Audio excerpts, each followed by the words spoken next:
우리 옆 사람과 함께 이렇게 인사해 보겠습니다. 하나님을 예배함이 기쁨입니다.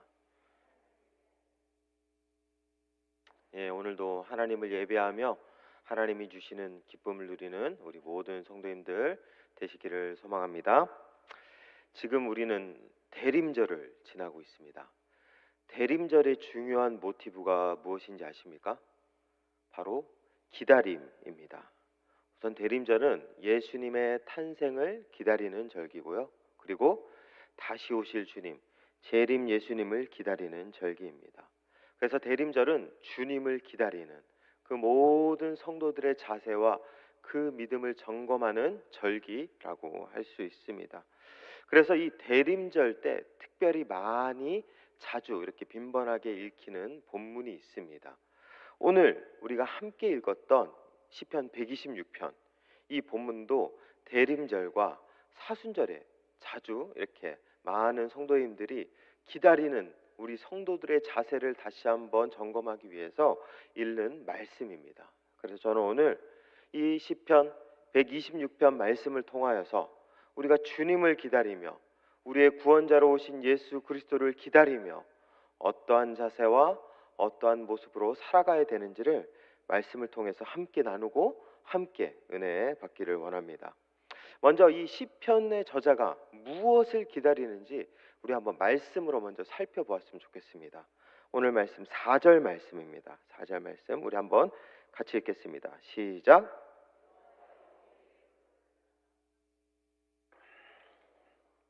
먼저 시편 기자는 하나님께 이렇게 간구하죠. 여호와여, 우리의 포로를 남방 시내들 같이 돌려 보내소서. 포로를 돌려 보내달라라고 간구하고 있습니다. 포로로 살던 이스라엘 백성들에게 자유를 간구하고 있는 것이죠. 그런데 이 시편이 언제 지어졌냐면은 바벨론 포로기 이후입니다.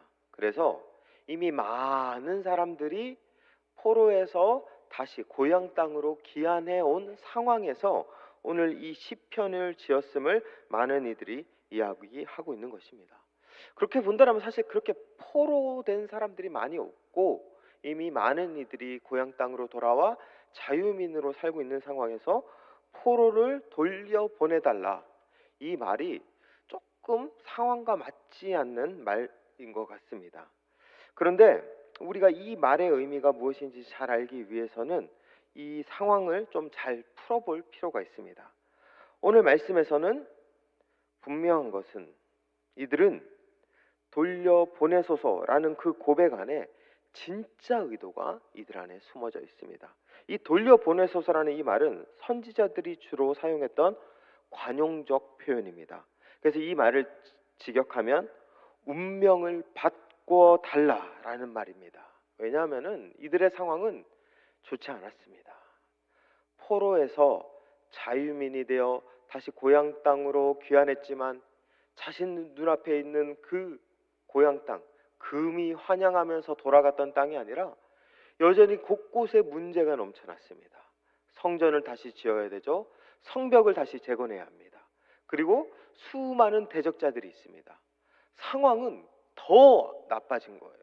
더 안 좋아지다 보니까 이들의 마음속에서 지금 우리가 포로로 살다가 다시 돌아왔지만 상황이 여전히 그대로입니다. 하나님, 돌려 보내소서. 운명을 바꾸어 주소서. 이 상황, 이 문제 해결해 달라. 하나님 앞에 지금 간구하고 있는 것입니다. 그렇게 본다면 지금 이들이 간구하고 있는 것은 하나님의 도우심입니다. 이 자신의 눈앞에 있는 모든 상황들을 온전히 하나님의 다시 한번 그 큰 구원, 하나님의 능력을 다시 한번 우리에게 베풀어 주셔서 우리를 구원해 달라라는 이들의 간구가 이 안에 담겨져 있는 것입니다. 그런데 이런 구원은 우리의 삶 속에서도 여전히 필요한 구원이기도 합니다. 먼저 우리는 언제 구원받았죠? 예수님을 믿음으로 말미암아 구원받았습니다. 그때 우리의 신분이 변화되고 우리가 완전히 다른 존재가 되었죠. 그런데 그 구원만 받으면 될까요? 살다 보니 그렇지 않죠. 내가 그렇게 다른 존재가 된 어떤 구원, 믿음으로써 받는 구원도 있지만 내 삶 가운데 여전히 하나님의 구원이 필요합니다. 여전히 내 삶 가운데 풀어야 할 문제가 있고 내가 감당할 수 없는 어려운 벽들이 나의 삶 곳곳에 나를 막고 서 있는 것이죠. 그렇기 때문에 우리의 삶 가운데 여전히 하나님의 구원이 필요한 것입니다. 이것을 단순히 그냥 하나님께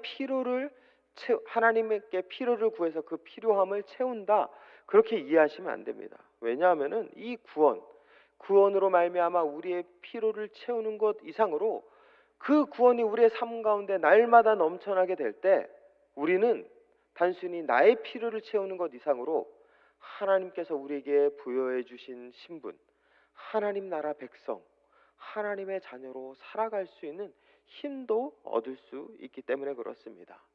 그렇기 때문에 지금 시편의 저자가 구하고 있는 나의 운명을 바꿔달라, 상황을 해결해달라, 이 간구는 시편 기자의 상황에 필요한 하나님의 구원이기도 하지만 우리의 삶 속에서도 우리가 여전히 풀어야 될 그런 구원이기도 합니다.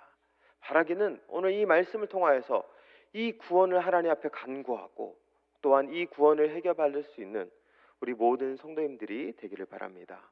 그렇다면 오늘 말씀에서 우리 시편의 저자는 이 구원을 받기 위해서 어떻게 하나님께 간구하고 있나요? 그걸 먼저 시편 126편 1절부터 3절까지의 말씀을 보면 됩니다. 1절부터 2절까지 말씀 같이 보겠습니다. 1절부터 2절 같이 읽겠습니다. 시작. 여호와께서 시온의 포로를 돌려 보내실 때 우리는 꿈꾸는 것 같았도다. 그때 우리 입에는 웃음이 가득하고 우리 혀에는 찬양이 찼었도다. 그때 문나라 가운데서 말하기를 여호와께서 그들을 위하여 큰 일을 행하셨다 하였도다. 아멘. 오늘 말씀에서 처음 이 시편 기자가 하나님의 구원을 얻기 위해서 간구했던 고백은 시온의 포로를 돌려보내실 때 우리는 꿈꾸는 것 같았도다. 이 고백이 어떤 고백일까요? 과거의 고백이죠. 내가 과거에 하나님이 우리를 바벨론 포로로 있다가 70년 만에 돌려보내셨을 때 그 사건을 생각하니 꿈꾸는 것 같았다, 꿈만 같았다, 너무 행복했다 이야기하고 있는 것이죠. 그러면서 2절에는 우리의 입이 웃음이 가득하고 혀에는 찬양이 찼었다. 그때 정말 하나님이 우리를 구원해 주셔서 너무 행복했다, 그렇게 고백하고 있는 것입니다. 처음 이 시편의 저자가 했던 고백은 과거에 경험한 그 하나님의 구원의 흔적들을 고백하고 있는 것입니다. 그 과거의 고백, 그것을 통하여서 지금 현재의 구원을 하나님 앞에 다시 한번 끌어오고 있는 것입니다. 현재의 고난을 극복하면서 현재의 이 상황을 타개할 방법으로 과거에 하나님이 나에게 주셨던 그 은혜들을 기억하며 나아가는 것입니다. 과거는 추억이 아닙니다. 하나님께서 과거에 나에게 어떻게 일하셨고 어떻게 함께 하셨나, 그 수많은 은혜의 추억들과 기억들은 현재의 내 삶 가운데 내가 하나님께로 나아갈 수 있는 동력이자 믿음의 근간이 되는 것입니다.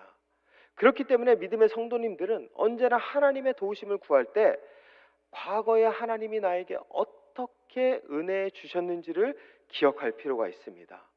그리고 그 기억을 약속으로 붙잡고 지금 현재 내가 하나님 앞에 나아가게 될 때 하나님은 과거에 일하셨던 그 신실하심으로 오늘 우리에게 동일하게 일하여 주실 것입니다.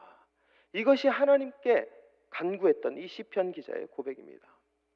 예전에 제가 그 부부 학교에 참석했었던 적이 있습니다. 그때 이런 얘기를 들었습니다. 요즘 굉장히 이혼율이 높아지는데 이혼을 하지 않기 위한 좋은 방법이 있다고 합니다.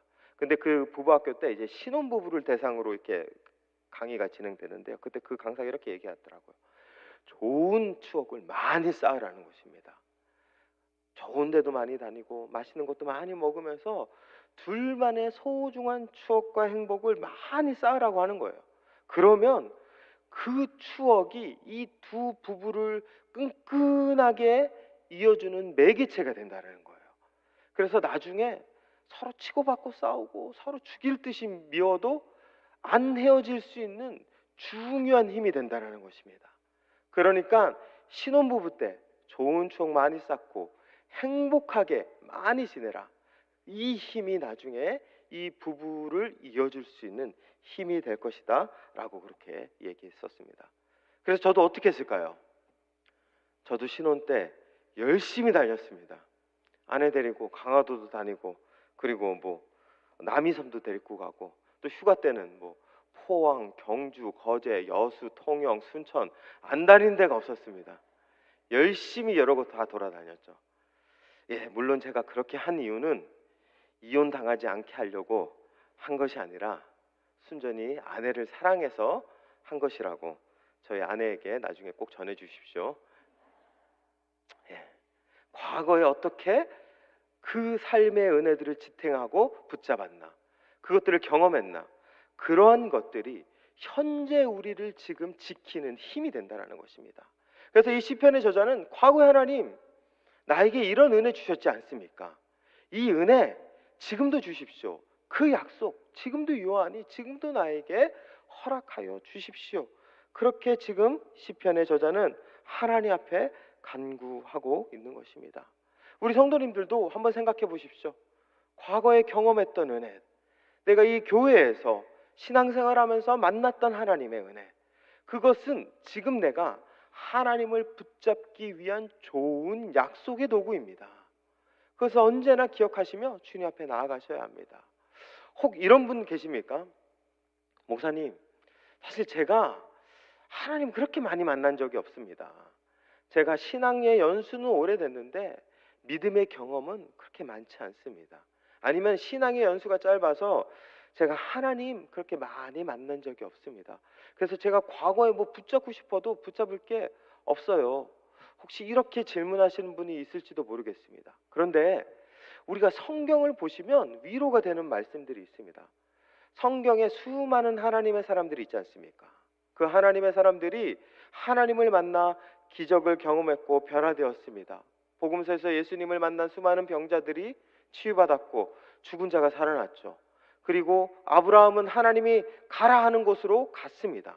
그런데 성경을 잘 살펴보시면 알겠지만 이들의 인생 속에서 하나님을 만난 횟수를 따져보면 그렇게 많지 않습니다. 아브라함은 75세에 하나님의 부르심을 받았죠. 그리고 175세를 살았습니다. 성경에서 창세기에서 아브라함이 하나님을 만났던 본문의 이야기는 100년의 이야기입니다. 75세 때부터 175세 때까지. 그 100년의 시간 동안 아브라함은 몇 번 하나님을 만났을까요? 사실 대여섯 번입니다. 더 심한 게 이삭이죠. 이삭은 처음 아버지 아브라함이 자신을 모리아산으로 끌고 가서 제물로 바치려고 했을 때, 죽을 뻔했을 때 그때 한 번 하나님을 만났습니다. 그리고 이삭은 몇 세를 살았을까요? 180세를 살았습니다. 180년 동안 이삭은 하나님을 그렇게 많이 만난 적은 없었습니다. 그런데 중요한 게 무엇이죠?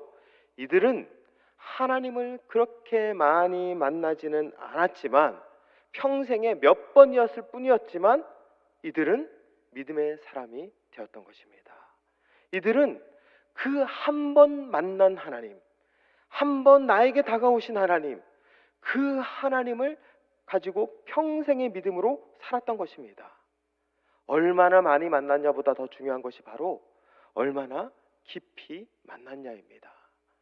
내 삶 가운데 하나님을 만난 횟수가 많이 없다 할지라도, 그것이 한두 번이라 할지라도 하나님이 내 삶 가운데 깊이 침투해 오신다라면, 그것이 나의 영혼과 골수를 쪼개는 일생의 사건이었다라면 우리는 그 사건 하나만으로 괜찮습니다.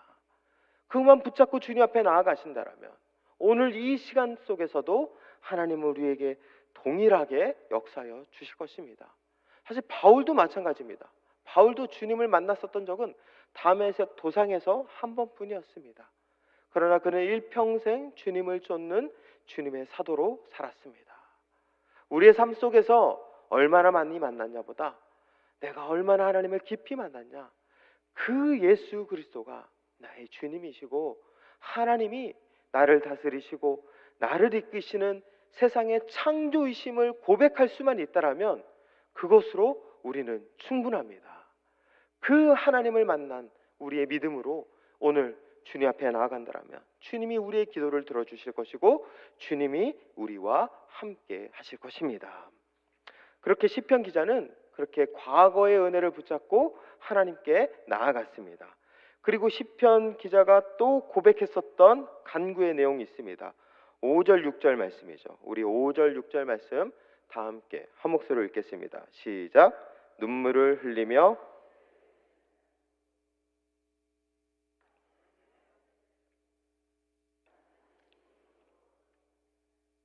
돌아오리로다. 아멘.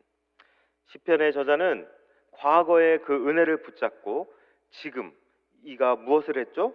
눈물을 흘리며 씨를 뿌리고 있었습니다. 사실 이 말씀이 굉장히 유명한 말씀이죠. 눈물을 흘리며 씨를 뿌린다. 울며 씨를 뿌린다. 이것이 어떤 의미일까요? 눈물의 씨앗을 하나님 앞에 뿌리는 걸까요? 제가 이걸 눈물의 씨앗인가? 라고 이렇게 생각해 보니까 그게 갑자기 생각하더라고요. 여러분들 그 노래 기억하십니까? 벌써 아시네요. 나훈아의 사랑은 눈물의 씨앗. 그래서 그 노래를 어제 한 10분 동안 혼자서 들으면서 야, 노래 참 좋다 생각했었습니다. 이게 무슨 의미일까요? 눈물의 씨앗. 눈물 자체가 씨앗이 되어 그렇게 하나님 앞에 나아가면 하나님이 받아주신다. 그런 의미일까요? 그것을 알기 위해서 우리가 좀 말씀을 풀어볼 필요가 있습니다. 먼저 우리 5절 말씀에서 보면 눈물을 흘리며 씨를 뿌리는 자는 기쁨으로 거두리로다. 여기서 눈물을 흘린다라는 감정, 기쁨으로라는 감정이 나와 있고 씨를 뿌린다, 거둔다라는 그런 어떤 주어와 동사가 나와 있죠. 자, 여러분들께 한번 질문해 보겠습니다. 우는 게 중요할까요? 씨를 뿌리는 게 중요할까요? 예, 아마 대부분은 씨를 뿌리는 게 중요하다라고 그렇게 이야기할 것입니다. 저도 마찬가지입니다. 울며 씨를 뿌린다. 눈물의 씨앗을 뿌린다. 우는 게 중요하다라고 생각할 수 있겠지만 말씀을 잘 보면서 묵상해 보면 우는 것보다 더 중요한 게 무엇이죠? 씨를 뿌리는 것입니다.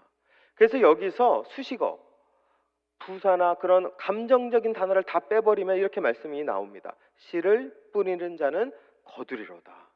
씨를 뿌리러 나아가는 자는 반드시 그 곡식단을 가지고 돌아오리로다. 지금 이 시편의 저자가 하는 것은 먼저 씨를 뿌리는 것입니다. 씨를 뿌려서 하나님의 은혜, 하나님의 구원을 받으려고 그렇게 주님 앞에 나아가는 것입니다. 그런데 이 말씀이 우리 정말 믿음 안에서 우리 교리적으로 봤을 때 조금은 혼동이 되는 말씀입니다. 왜 그러냐면은 은혜는 어떻게 받는 거죠?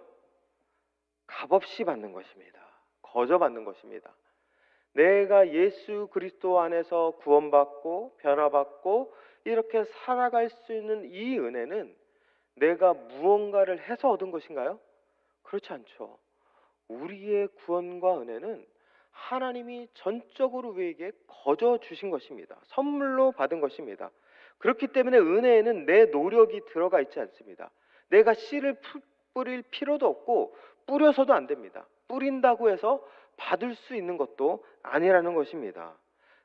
우리가 하나님의 은혜는 그렇게 거저 받은 것이고 전적으로 선물로 받은 것입니다. 그런데 그런 은혜를 받은 자들에게 하나님이 또 허락하시는 은혜가 있습니다. 그 거저 받은 은혜 속에 있는 자들에게 하나님이 주시고자 하시는 또 다른 은혜가 있다는 것이죠. 그 은혜가 무엇이죠? 바로 씨를 뿌려야 받을 수 있는 은혜입니다. 하나님은 처음 이스라엘 백성들이 애굽 땅에서 나왔을 때 그들이 무언가를 하지 않아도 홍해를 갈라주셨습니다. 그런데 가나안에 들어갔을 때 요단강 앞에서는 어떻게 했죠? 제사장들에게 먼저 그 언약궤를 갖고 그 요단강으로 들어가라라고 말씀하셨습니다. 우리의 삶 가운데서는 전적으로 받는 하나님의 은혜도 있지만 우리가 씨를 뿌리고 말씀에 순종하고 기도하고 주님 앞에 사명을 감당해야지만 받을 수 있는 은혜도 성경에는 분명히 나와 있습니다. 그렇게 이스라엘 백성들은 또한 광야 40년의 생활을 감당해야 하나님은 그들에게 무엇을 주셨죠? 가나안을 주셨습니다. 이런 은혜가 있다라는 것을 우리는 언제나 기억해야 합니다. 그럼 왜 하나님께서 그런 씨를 뿌려야 받을 수 있는 은혜를 주신 것일까요? 그래야 은혜의 가치를 알 수 있기 때문에 그렇습니다. 은혜는 거저받는 것입니다. 그런데 거저받기만 하면, 계속 선물로 받기만 하면 어떤 일이 일어나죠? 은혜의 가치도 공짜로 여길 수 있습니다. 하나님이 나에게 공짜로 주셨으니까 이건 이 값어치는, 이 가치는 공짜구나, 그냥 아무 때나 받을 수 있고 큰 의미 없고 가치 없는 것이구나 생각할 수 있는 것이죠. 그래서 하나님께서 우리에게 씨를 뿌려서 은혜 받게도 하시는 것입니다. 우리의 노력, 우리의 땀, 우리의 수고를 온전히 하나님 앞에 드려서 그때 은혜 받게 해서 그 은혜의 가치가 나는 거저 받았지만 결코 작은 게 아니라는 것을, 그 가치는 공짜가 아니라는 것을 알게 하기 위함인 것입니다. 그리고 이 은혜의 소중함을 아는 자들이 은혜를 어떻게 여길까요? 더욱더 소중히 여길 수 있습니다. 내가 지금 있는 이 은혜가 가벼운 게 아니구나, 이것은 그 어떠한 것도 바꿀 수 없는 소중한 것이구나 알 수 있는 것이죠. 그렇게 살아가게 하기 위하여서 하나님은 우리에게 씨 뿌리는 은혜를 그렇게 말씀하고 있는 것입니다. 여기 계신 우리 모든 성도님들은 아마 먼저 거저받은 은혜로 구원받은 자들일 것입니다. 그렇다면 우리는 또 어떤 은혜를 받아야 되죠? 씨 뿌려야 받을 수 있는 은혜를 먼저 우리는 누려야 합니다. 여러분들은 어떤 씨를 뿌리고 계십니까? 이 씨가 무엇을 상징할까요? 사실 여러 우리의 삶 가운데 하나님을 향한 노력의 상징일 수 있습니다. 기도일 수 있고 순종일 수 있고 사명일 수 있습니다. 어떤 것이든 중요합니다. 좋습니다. 그런데 중요한 것은 씨를 내가 지금 뿌리고 있느냐입니다. 기도를 내가 끝까지 붙잡고 있느냐, 내가 하나님 앞에서 순종의 자리를 절대 포기하지 않고 끝까지 나아가고 있느냐, 주님 앞에 나의 사명, 내가 죽는 그날까지 감당하고 있느냐, 우리가 그것을 감당하며 점검하며 살아가는 자들, 그들이 바로 씨 뿌리는 자들입니다. 그리고 그렇게 씨를 뿌리며 나아가게 될 때 하나님께서 우리에게 거두게 해주시겠다 말씀하고 있는 것입니다. 그래서 오늘 말씀, 우리가 하나님의 구원을 얻기 위해서 우리는 씨를 뿌려야 합니다. 지금 내 씨를 뿌리는 행위가 멈춰섰다라면 이제 그것을 다시 시작하시길 바랍니다. 다시 도전하시기 바랍니다. 멈추지 않는 자에게 하나님은 역사하여 주실 것입니다. 먼저 오늘 말씀은 그렇게 씨를 뿌리라고 이렇게 말씀하고 있죠. 그리고 이제 더 중요한 말씀, 앞에 어떠한 수식어가 있죠? 울며 씨를 뿌리라 라고 말씀하고 있는 것입니다. 눈물로 씨를 뿌려라, 울면서 씨를 뿌려라, 그렇게 말씀하고 있는 것이죠. 여기 혹시 농사 짓는 분 계신가요? 울면서 씨를 뿌려본 적 있으십니까? 농사 짓지 않았으면 사실 울면서 씨를 뿌려본 적이 없죠.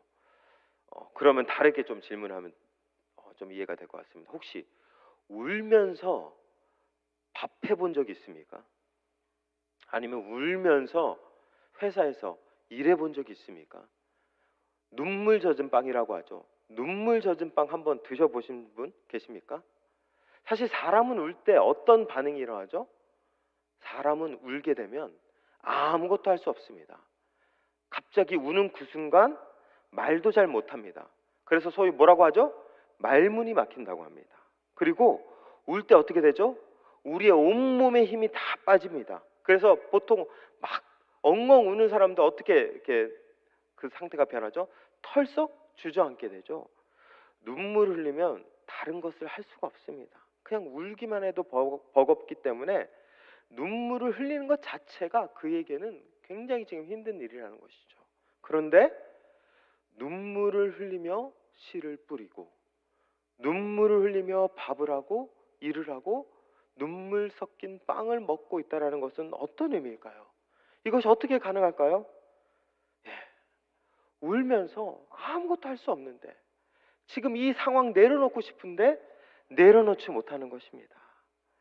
이 씨를 뿌리는 것, 밥하고 일하고 먹는 것, 내가 이것마저 포기해버리면 할 수 있는 것이 아무것도 없기 때문에 울면서 이거라도 하는 것입니다. 이것마저 놓아버리면 이 슬픔 이겨낼 자신 없고, 내가 지금 살기 위해서, 버티기 위해서 울면서 씨를 뿌리는 것입니다. 그래야 살 수 있으니까, 그래야 버틸 수 있으니까. 그래서 울며 씨를 뿌리는 자리는 뭔가 노력의 자리가 아닙니다. 생존의 자리입니다. 삶에서 지금 이 자리 버티기 위해서, 지금 이 자리 내가 살기 위해서, 오늘 하나님께서 주신 이 하루 감당하기 위해서 그저 생존하기 위해서 버티고 또 버티며 나아가는 그 자리가 바로 울며 씨를 뿌리는 자리라는 것입니다. 참 위로가 되는 것은, 그렇게 버티는 자들, 다 포기하고 싶고 내려놓고 싶고 소망 없다 말하지만 그래도 이거라도 붙잡고 살아가는 그들, 참 놀라운 것은 그런 그들에게 하나님께서 기쁨으로 거두게 해주시겠다 약속하고 있는 것입니다. 내가 지금 붙잡고 있는 이것이 마지막 지푸라기일 줄 알았는데 오히려 그 지푸라기에 구원의 은혜가 나타나게 해주시겠다 하나님께서 말씀하고 있는 것입니다. 그래서 이 말씀이 우리에게 위로가 됩니다. 이 말씀이 여전히 포기하고 싶어도 포기할 수 없게 우리에게 은혜가 되고, 다시 한번 도전하게 되고, 다시 한번 살겠노라, 가겠노라, 버티겠노라 하나님 앞에 결단할 수 있는 소망의 말씀이 되고 있는 것입니다. 그 5만 원권 지폐 있지 않습니까? 그 5만 원권 지폐에 누가 있죠? 심사인당이 있습니다. 근데 그 심사인당을 그린 화백이 있습니다. 누군지 혹시 아신가요? 바로 일랑 이종상 화백이라는 분입니다. 근데 이분이 한 일화가 있습니다. 이분이 고등학교 때 미술 선생님으로 재직하시다가 이제 서울대 교수로 임용되셨을 때입니다. 그렇게 임용되시면서 이제 친한 표구사 사장님과 함께 이렇게 가서 이렇게 같이 얘기를 하는데, 그 표구사 사장님이 이 이종상 화백님에게 이렇게 얘기를 하는 것이에요. 지금 당신이 고등학교 선생님으로 있다가 서울대 교수로 간 게 잘 돼서 간 게 아니라 라는 그런 소문이 있다는 것입니다. 당신이 고등학교에서 몹쓸 짓을 너무 많이 해갖고 도저히 학교에서 데리고 있을 수 없어서 어쩔 수 없이 서울대에서 당신을 데려간 것이다. 이런 소문을 이종상 화백님에게 얘기를 한 것이죠. 그래서 이종상 화백님이 속이 얼마나 상했을까요? 너무 속상하고 억울하고 이 소문을 듣자마자 화가 머리끝까지 났다라는 것입니다. 그래서 이 표구사 사장님이랑 가서 밤새도록 정말 술을 마시고 막 인사불성이 돼서 다시 집에 왔죠. 그래서 잠을 자고 그 다음날 이렇게 눈을 떠서 이렇게 집안을 이렇게 돌아봤더니 자신의 화실에 그림 한 점이 있다는 거죠. 근데 이 그림은 내가 그린 기억이 없는 거예요. 그래서 이 그림은 어디서 그렸지 하면서 이렇게 찾아보니까 자신의 손에 먹이 거먹게 가득 이렇게 묻어 있는 것입니다. 그래서 내가 그린 거네? 라고 봤더니 그 밤에 너무 억울하니까, 이 억울한 마음, 답답한 마음 풀 수 없으니까 붓도 안 들고 평소 담배 피던 그 담배 있지 않습니까? 그 담배 필터를 빼서 그거를 먹에 그냥 묻혀서 그림을 그렸다고 합니다. 그래서 그 그림이 오늘 우리에게 전해지는 이름이 뭐냐면 바로 목류취원도입니다. 한번 그림 한번 보여주시겠습니까? 술에 취한 원숭이입니다. 이것을 담배 필터로 그냥 찍어서 그린 그림입니다. 취중 속에서도 자신의 그 억울함, 그 속상함, 말 못할 답답함, 그것을 항상 자신이 그려왔던 그 그림으로, 그리고 그 그림 속에서는 술 취해 웃고 있는 원숭이처럼 내가 지금은 이렇게 억울하고 답답하지만 나는 반드시 웃을 것이다. 나는 반드시 남 보란 듯이 이렇게 떵떵거리며 살 것이다. 그런 마음으로 취중해 이 그림을 그린 것입니다. 우리 믿음의 사람들도 마찬가지입니다. 지금 내 삶 가운데서 답답하고 억울하고 뭘 어떻게 해야 될지 모르는 이 상황이 있습니까? 그 자리에서 우리가 할 수 있는 유일한 것은 울며 씨를 뿌리는 것입니다. 내가 할 수 있는 유일한 기도, 하나님께서 나에게 말씀하신 그 자리, 정말 꼴도 보기 싫지만 그러나 이거 하지 않으면 내가 할 수 있는 것이 아무것도 없기 때문에 이거라도 해야겠다라며, 이거라도 해야 내가 살 수 있겠다라면서 했던 그 기도의 자리, 그 순종의 자리, 그 사명의 자리, 그 자리 가운데서 하나님이 오히려 우리를 위로하여 주시고 그 그림에 웃는 원숭이처럼 우리를 웃게 해주시겠다 말씀하고 있는 것입니다. 우리 모든 성도님들 울며 씨를 뿌리시길 바랍니다. 아니, 울더라도 씨를 뿌리시길 바랍니다. 그렇게 주님 앞에 나아가는 우리의 믿음의 자리, 그 마지막 자리가 오히려 하나님이 일하시고 하나님이 역사하시는 회복의 자리가 될 것입니다. 혹여나 이런 분 계십니까? 목사님, 저는 사실 요즘 눈물이 없습니다. 저도 사실 그렇게 눈물이 많은 편이 아닙니다. 저는 아무리 울고 싶어도 눈물이 안 나는데 어떡합니까? 저도 그래서 이렇게 울고 싶을 때 눈물이 안 나오면 좀 답답할 때가 있거든요. 그럴 때 여러분들 어떻게 해야 될까요? 걱정 안 하셔도 돼요. 나는 눈물이 안 나와도 지금 내 옆에서 울어주는 분이 계십니다. 누굴까요? 바로 우리 주님이십니다. 나는 눈물이 안 나오고 나는 내 마음과 내 감정이 메말라서 아무것도 할 수 없는데 그런 나를 보며 울어주시는 분, 내 옆에서 통곡하시는 분이 계십니다. 바로 우리 주님이시죠. 히브리서 5장 7절 말씀에 이렇게 말씀하고 있습니다. 그는 육체에 계실 때에 자기를 죽음에서 능히 구원하실 이에게 심한 통곡과 눈물로 간구와 소원을 올렸고 그의 경건하심으로 말미암아 들으심을 얻었느니라.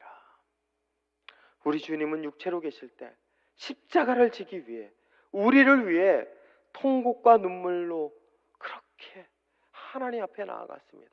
그리고 하나님 보좌 우편에서도 여전히 우리를 위해 울고 계시며 중보하고 계십니다. 내 눈에는 눈물이 없지만 나와 함께 하시는 주님의 눈에는 여전히 우리를 위해서 흘리시는 그 눈물이 있습니다. 그렇기 때문에 그 주님 붙잡고 나아가시면 됩니다. 내 마음, 내 감정이 메말라도 주님 붙잡고 나아가게 될 때, 그때 그 주님의 눈물로 말미암아 우리의 삶 가운데 기쁨으로 하나님께서 그 구원의 감격을 펼치게 해 주실 것입니다. 이제 우리 대구제일교회는 새로운 담임 목사님 청빙을 결의하였고 이제 맞이하게 되었습니다. 아마 많은 성도님들이 기대하실 것 같습니다. 너무 좋은 목사님 오셔서 정말 기쁘다, 정말 행복하다, 그런 마음으로 아마 담임 목사님 기대하며 소망하고 우리 대구제일교회 새로운 도약을 우리가 이렇게 사모하게 될 것이죠. 그런데 우리가 그럼에도 불구하고 반드시 기억해야 될 것이 있고 우리 스스로 점검해야 될 것이 있습니다.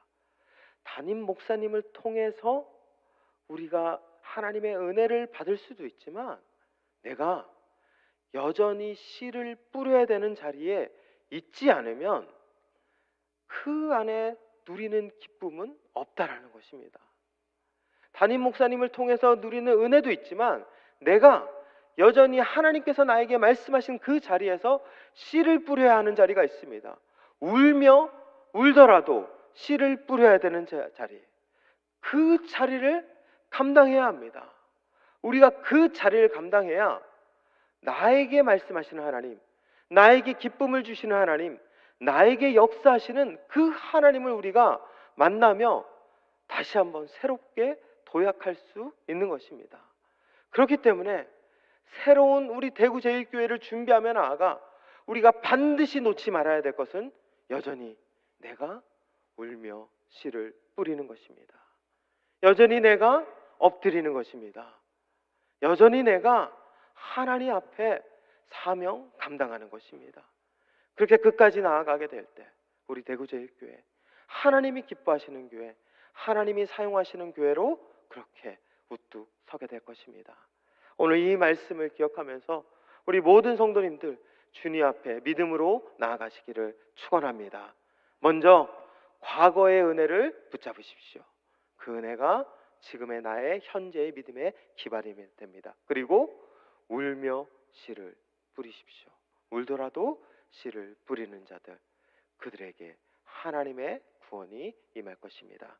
오늘 말씀을 기억하며 우리 모든 성도님들 주님 앞에 나아가 승리하시는 그런 성도님들 되시기를 축원합니다. 이 시간 함께 기도하며 나가겠습니다. 함께 통성으로 기도할 때 하나님, 내 안에 울며 씨를 뿌리는 자리가 점점 사라지고 있습니다. 마음도 메말라가고 그냥 다 내려놓고 살아가고 있습니다. 그러나 이제 다시 울더라도 씨를 뿌리는 자 되게 하여 주시옵소서. 하나님이 나에게 주실 은혜가 있고 우리 교회에 주실 은혜가 있기 때문에 주님, 내가 울더라도 씨를 뿌리겠습니다. 기도하겠습니다. 순종하겠습니다. 사명을 감당하겠습니다. 그래서 나에게 기쁨을 허락하여 주시옵소서. 우리 그러한 마음으로 다 함께 통성으로 하나님께 기도하며 나아가겠습니다.